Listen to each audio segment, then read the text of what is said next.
ஆட்டுத்தோலை போர்த்திய குழி நரிகள் இன்றைக்கு இந்த உலகத்திலே மேய்ந்து கொண்டிருக்கிறது என்பது இந்த உலகத்திலே நடக்கிற சம்பவங்களை நீங்களும் நானும் பார்க்கும்போது தெளிவாய் அறிந்து கொள்ள வேண்டும்.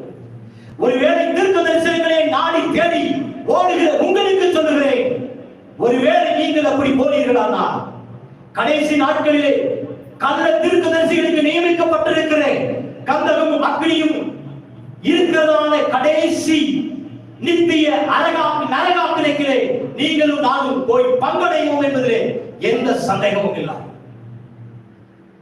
நீங்கள் யூடியூப்ல செய்திகளை கேளுங்கள், தவறில்லை. யூடியூப்ல அநேக பிரசங்களை கேளுங்கள், தவறில்லை. ஆனால் சத்தியம் எங்க இருக்கிறதோ என்று கண்டுபிடித்துக் கொள்ளுங்கள். ஆடம்பரமான